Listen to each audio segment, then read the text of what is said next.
Guys, what's going on? Josh Ryan here and welcome to a new video. Today I'm using this magnificent setup, as you can see on the screen.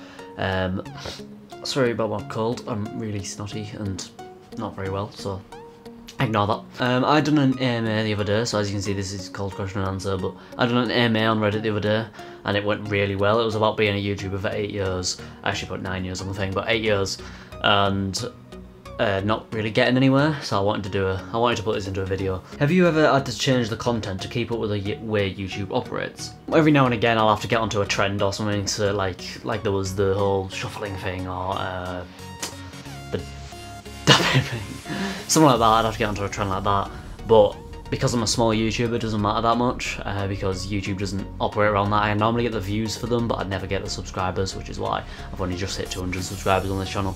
I never get the subscribers for them. Sometimes if I go onto a trend I'll get the views. However, say if it was a creative change, so I've completely changed the ways my videos are. I remember 3 years ago I started doing these kind of videos, talking to a camera like this. It was literally 3 years ago to the day I'm recording this, so that was a very big change in the channel, but that was a creative change to see if I could gain views or anything, because what I do before that is just vlogs, which is basically what this channel is, vlogs and these kind of videos. So mainly no, but creatively yes, I think. Do you remember before Google owned them? Those are the days I miss. Yeah, actually, it was only a really short amount of time that I was on YouTube before Google owned them. It was like not even a year, it was a lot less than a year. But I kind of remember there was no copyright, there was no advertiser BS. There was none of that crap. You know, it was very YouTube oriented, it was very creator oriented, even more than it is now. But there was also films and TVs on there, TV shows and such on there. So like you could search, let's say, Simpsons episode 2, season 2, and it'd come up with that episode no matter what. So it's basically just like any other website you'd find at the moment when you search in Google. But of course YouTube doesn't do that anymore, so yeah. Before Google on them, it was a very different website, but now I think it's probably best that Google owns them. Sorry, I can't even speak. Why do you think you've struggled with gaining subscribers? If you could go back 9 years and start again, what would you do differently? Wow. Well, 9 years ago, YouTube was a very different place. So, because I've had to keep up with how YouTube's been changing, you know, how the layout, I know it sounds stupid, but the layout, the channels, even the video managers, just different things like that. It's very different to when I started, so I've had to keep up with the changes there. If I had to go back 9 years, I'd probably, I don't know, because I'd done YouTube for the fun of it. I didn't do it for the money or for it to be a job. I always done it for the fun, and I still do it for the fun because I love making videos. And it's got me into a university course for TV and film. I've learned Premiere Pro through YouTube, I've learned Photoshop, I've learned loads of different things through just YouTube, whether it be a video, whether it be me doing it for a video, etc, etc. I mean, I was 10 when I started doing this. If I had to go back 8-9 years, I'd probably change all sorts, like my titles, my YouTube channel name, because it used to be Lowlife UK 777, which was a completely different name to what it is now. You know, it's just my name now. I'd definitely just have it as my name if I was going back 9 years ago. Because it actually shows who I am. I'd change my video titles, my descriptions, my tags, my thumbnails, everything. Most things I'd change except the video itself, because I had so much fun making the videos I did, and looking back I can look at them videos without a serious side to them and just look how stupid I was back then. I used to do videos with my sister. The first vlog I ever done wasn't a professional vlog, it was awful. But I love going back to view them. You know, there's just so many memories I can go back on, and if I went back 9 years ago I'd keep them exactly the same, because if I'd done it in the way I do them now, it just wouldn't be as fun to look back at them. You get me? So like, let's say if I look in 9 years time and look back at this video, it might be interesting because I'm talking about what would have been 9 years ago, but it's a lot more professional, a lot more, this camera setup is just a lot more professional in general. So I'd probably change nothing basically, except the titles and all that shit. iDubbbz or Rice Gum? Ugh, neither. They're both awful. If I had to do the iDubbbz, because Rice Gum is just I hate him, he's an egotistical. I'm sure you're aware of the collaborations between Filthy Frank, Max Morpho, iDubbbz, How to Basic.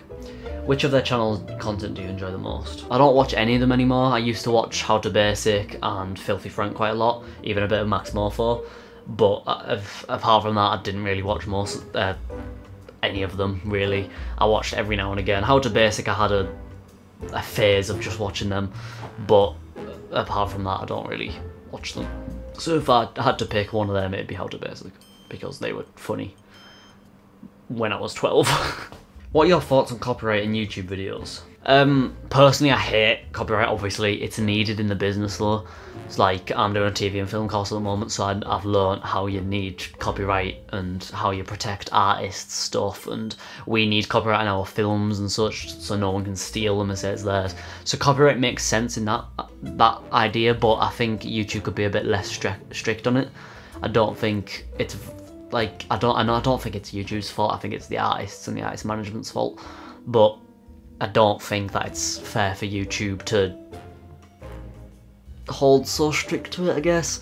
I think you put 10 seconds of a song and you're instantly demonetized, and your video's off YouTube, and just everything goes wrong. So I don't know, I think there should be a little bit of a creative freedom there. There is in some thoughts where you can upload a video and it won't get took down, but that's a risk you have to take. You can't just check if your video will be okay. You have to make the video, upload it. Like my video when I went to Turkey, I put a Fireflies remix on that, and it got demonetized, it got blocked only on mobiles. Only got blocked on mobiles, so it got, because a lot of YouTube is just mobiles now. So many people just watch on the phones now, so it's very difficult to make a video that people will only watch on desktops. That's why it only got 15 views or so. I think it would have got more if it didn't.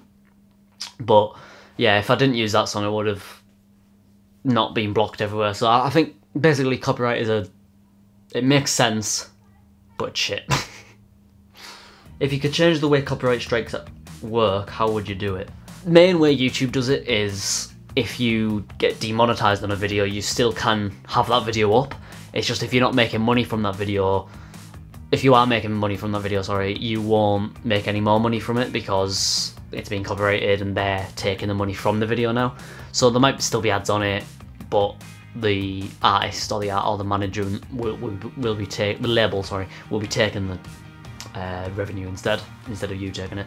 In my case, that doesn't really matter because I don't make a lot of money anyway. I'm actually tempted to turn ads off altogether, so it's not that big of a deal, but copyright is still a problem because you can never get away from copyright, because if you still do a video with copyright in, with a music song in, then you're gonna still get copyrighted most likely, and your video still can get blocked worldwide, so it's not worth the risk in the end.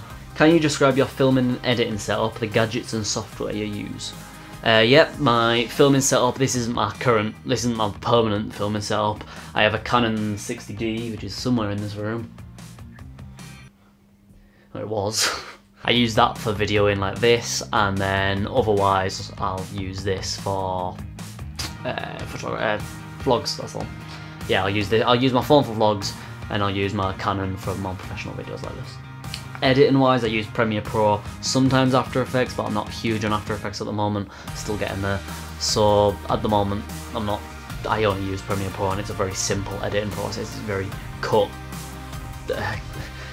between two clips, put them together, put some music under it, that's basically it. It takes a long time and it takes a lot of editing, to be honest, but it comes out looking good and it's worth it. So that's probably the best way to edit a video at the start, just cutting and putting together.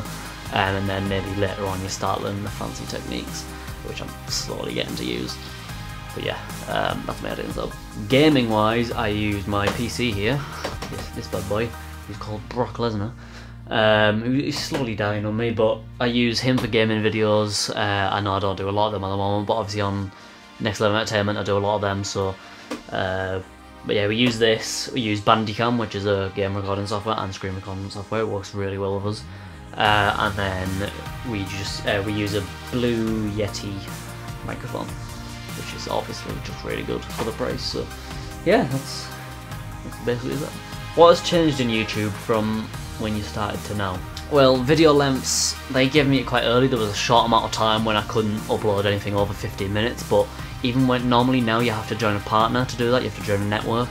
But back then I didn't have to, I wasn't with a network, so I got the 15 minutes just because I was uploading a lot, I think. So I could start uploading over 15 minutes quite early. And then I got with a partner and started uploading a network, sorry, not a partner. I got with a network and started uploading videos with like ads on, custom thumbnails, all that. They give me that, not that far in, but as soon as you join a partner they can basically give you it. So I'd say as soon as you can, join them, and then don't use monetization yet, just maybe use that later. Has this Adpocalypse thing affected you? It has affected me in a way that it's took over some other videos, so some of them are demonetized, they need reviews, all that stuff, and you can only get them reviewed if you have 1,000 views in the last 7 days, and obviously I'm not getting that. But some of them get reviewed anyway, but either way, I don't make money from the videos anyway, so it doesn't really affect me.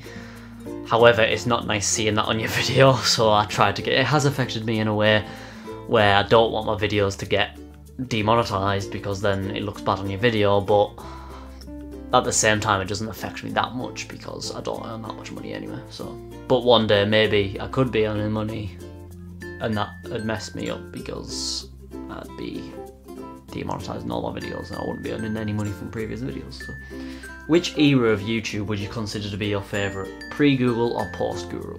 Google? From a creator standpoint, I'd probably choose post-era, as I didn't have much time in the pre-era, again, before Google owned it. So post-era because they made YouTube better. Like, I think YouTube would be a lot worse than it is now if it wasn't owned by Google, but at the same time it'd have a lot less problems than it does, if that makes sense. So stuff like the YouTube studios in London and all that, probably the monetization, they probably won't have ads at all, because Google are a massive company, so they can get companies to advertise on their website. If we can split it off even more, this year has been the worst for YouTube, especially for people with full-time jobs on here, because it's ruining their career. Their career is YouTube. So like my favourite YouTuber, Nerdcube, is having to go to Patreon to get any money from YouTube because he's not earning enough from YouTube now. So he's earning 2,500-ish off just Patreon itself, and that's having to pay all his employees, his game development, his obviously his living. So in a sense like that, it is really affecting YouTube this year, and I think this year is the worst for YouTube so far. And obviously that's post Google, so the very, I don't know, there's like a 50-50 standpoint on how Google handle YouTube. YouTube aren't standing their ground with creators anymore. They're doing it for the money side now, and it's not fair on YouTubers, even from a non-business standpoint. I want to be creative, but they're not giving us enough tools to do it with. There's a lot of problems with subscription boxes, with glitches, with view counts, with watch time. Everything is just messed up on YouTube at the moment, and it needs fixing, otherwise YouTube's going to go downhill and another website's going to take over, which is the sad but it's true news. So basically, to answer your question, from 2011 to around 2015/2016 was probably the best point of YouTube. It was when I had the most fun, it was when YouTube was giving people enough money, it was when all the big YouTubers took off. It was just a really good time for YouTube, and I think there wasn't many complaints between that time. It's just got worse and worse over the years. This year being the worst so far. I can't imagine what next year's going to be like. But yeah, from a creator standpoint, 2011 to 2015/16 was the best. From a viewer standpoint, definitely post-era again, because YouTube has, without post-era YouTube, I wouldn't be watching some of my favourite YouTubers, Tom Scar, Nerdcube, Emma Blackery, the other people I can't think of right now, Jacksepticeye, Dodloddle, I'm trying to think of more people. Sidemen, KSI, Syndicate. Syndicate's a massive one. Syndicate was one of my first YouTubers I ever watched. So definitely them, because without them I wouldn't be where I was, even if I've only got 200 subscribers, as in the video quality wouldn't be as good, my editing wouldn't be as good, everything just wouldn't be as good because I inspired a lot from them channels. Yeah, that's a good, another good point made by this Reddit user was that pre-Google, people say pre-Google was best, but it only lasted a year or so. so it's nostalgic to look at, but at the same time the better quality HD 4K 60 FPS videos came out after YouTube owned it, so it's another good point of Google owning YouTube. I just said YouTube owned it, didn't I? Don't you ever get discouraged knowing that you've been at it for 9 years, yet people who have been at it for 1 year already have 1 million subscribers? Sometimes it does kind of get to me because I know I'm not actually progressing in this. I'm making videos practically for no one. However, I don't do it for anyone really. I love getting views and I love getting likes. I absolutely love getting comments on my videos, especially when they're nice. But I especially just love making well thought good videos. Like the turkey video, I was so proud of that video, and even though it's only got 15 views, it's one of my favourite videos just because how well edited and timed and just perfection it is. It is a really good video. I have considered stopping doing YouTube altogether before and just pursuing something else, like I have with my Razor Sharp Gamer channel. I've just completely stopped doing that really. I don't even know if I'm ever going to get back into it, but I mainly do it for the satisfaction of making a good, well-edited, fun video. I also love vlogging because I get to vlog my day-to-day life. I mean, day-to-day, it's not daily, but I get to vlog any day I want, and that can be a memory that I can put on YouTube and use in future. Let's say I stop being a friend with someone. I don't know, anyway. I can look back at vlogs and see, just memorise everything from it. Or like adventures out, like when I go to an abandoned place, that's really fun. Or when I go to theme parks or different countries for holidays, just everything I can look back on and just have a good memory of it. Pictures are good, but I don't think they're as good as videos. So yeah, that was the AMA. I don't think I missed anything. It was a really fun time doing it. I didn't think I'd get as many questions as I did on it. It was really fun to do. If you like this video, please don't like, comment and subscribe. I'd appreciate a like and a comment telling me if you like this video, if you want more of this kind of stuff. There will be more videos like this coming up because I've got this set up now and I really want to start using it a bit more. I mean, I've only got it for a few days, so I might as well use it. Thanks for watching, and I shall see you all in the next video. Bye! Okay, now you've all just unsubscribed, I'm sorry.